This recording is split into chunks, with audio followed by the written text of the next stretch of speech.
they just come over here and sponge, don't they? You know, these queers. These sponging queers come over here and sign on the dole. Or is that black people? I get so confused sometimes.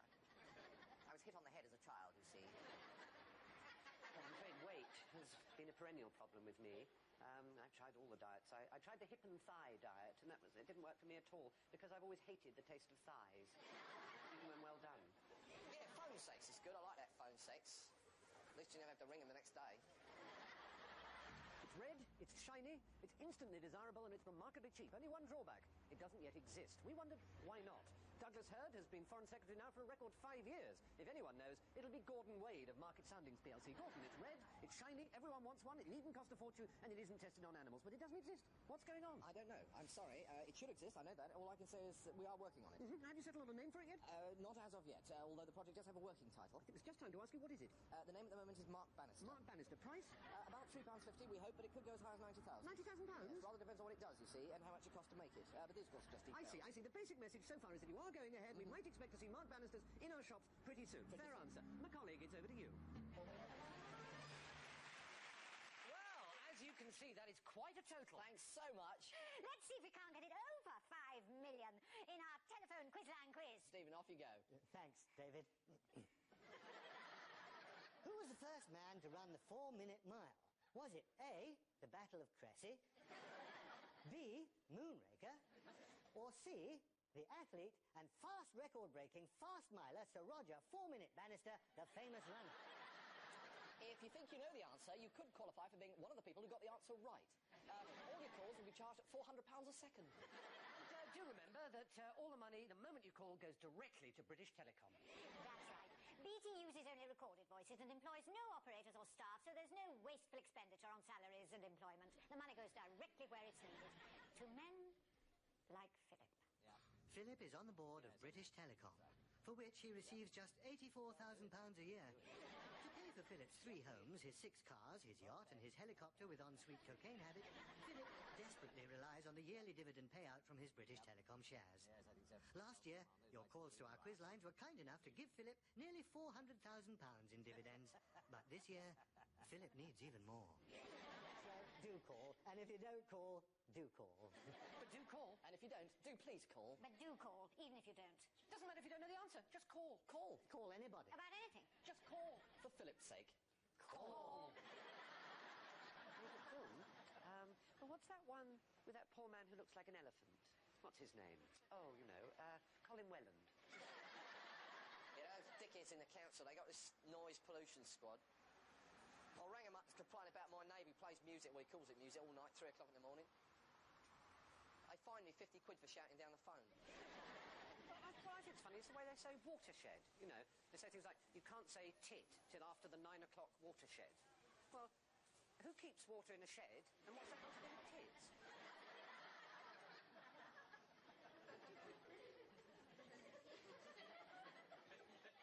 What you got in there? I'm sorry?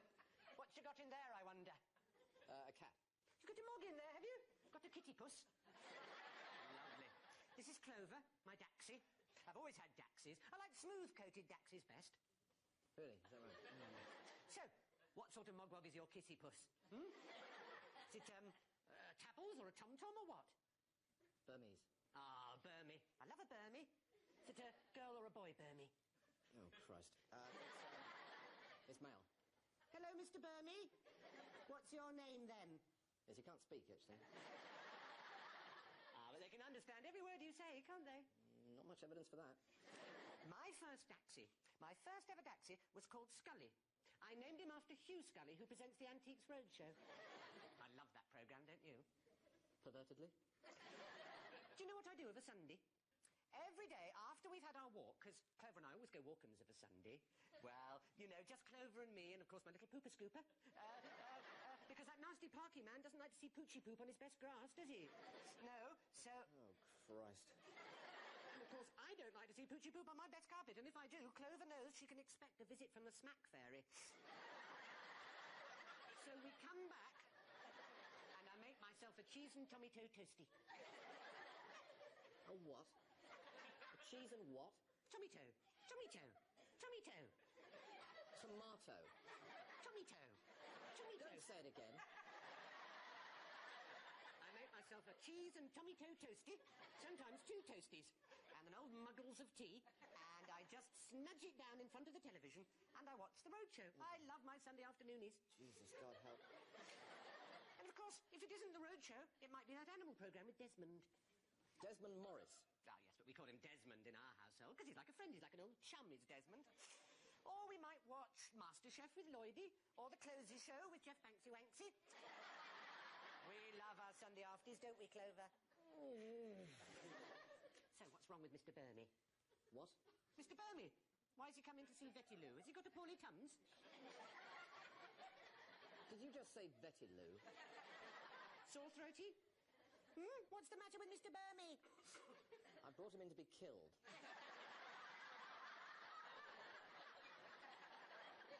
Excuse you? He's got cancer of the liver. I brought him in to be put to death. Cancer? Yes. Cancer of the liver? Yes. Cancy Wancy? Oh. You got cancy diddlies then, have you, Mr. Burney? You're going to be put to deathies, are you? Is your little heart going to be made to stoppy wop wop? Are they going to go killy chum chums? Are they going to put your coldy woldy body wad in a grandy wound, are they? Eh? Clover? Yeah? What can I do for you? I'd like to have this man put down, please.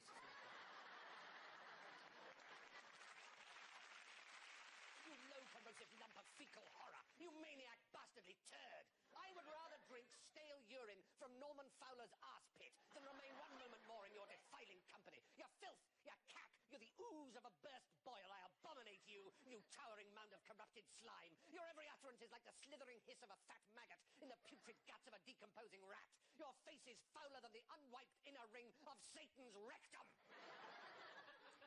Have a cream slice.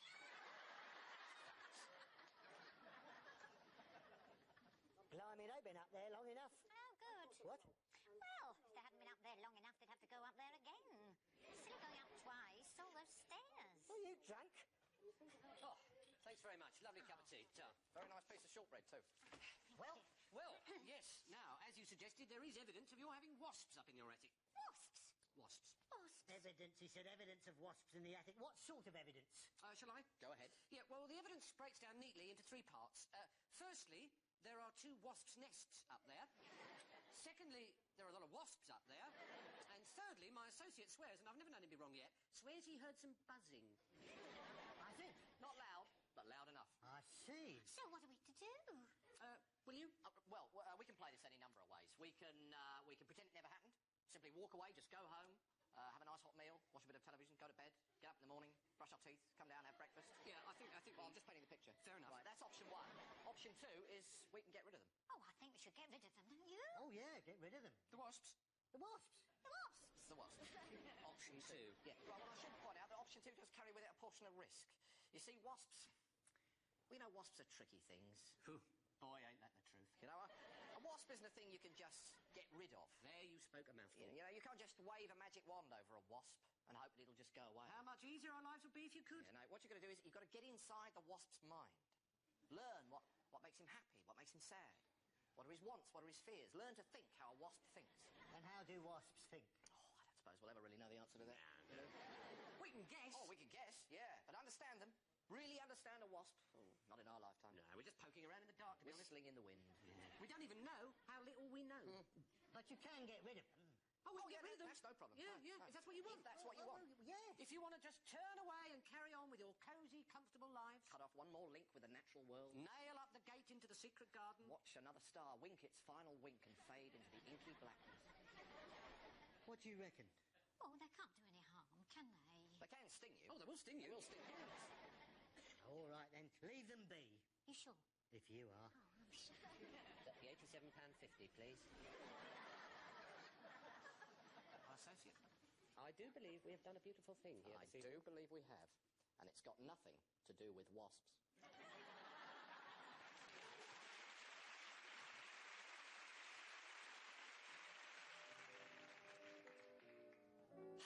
Well, welcome to the back end of the pantomime camel that has been tonight's edition of A Bit of Fry and Laurie. Little hand is already pointing at good, and the big hand will soon be pointing at buy. And we know what that means, don't we? Hugh. What? One more squeak out of you, I'm going to tear your guts out and stamp on your colon. I do ask for it sometimes. But there is just enough time, you'll be horrified to know, for me to turn to our oh-so-welcome hospitality customers and to ask them to gaze down at the cocktail menu and tell me what is and will be their choice of farewell cocktail. Well, Oh, I think... yeah, no, but have you seen that one? Do please let us know, Mr. Music and I are very much on the edge of our tempers, isn't that right? That's as right as you know, and then just a little bit righter than that. So can we have your votes, Zurich, please? I think we'd like to go for the swinging ball sack, please. You have chosen the swinging ball sack. Well, for a properly prepared swinging ball sack, you'll need 4 shots of tequila, an item of gin, 1 shot of pure grain heroin cut lengthways, 2 measures of self-raising sugar and 1 of carbonated, some freshly milled tungsten, and to garnish, 6 nipple hairs plucked from a cabinet minister. It doesn't matter which, but in this instance I'm using Virginia Bottomleys. And as I prepare your swinging ball sacks, I ask this question, in accordance with known principles. Please, Mr. Music, will you play?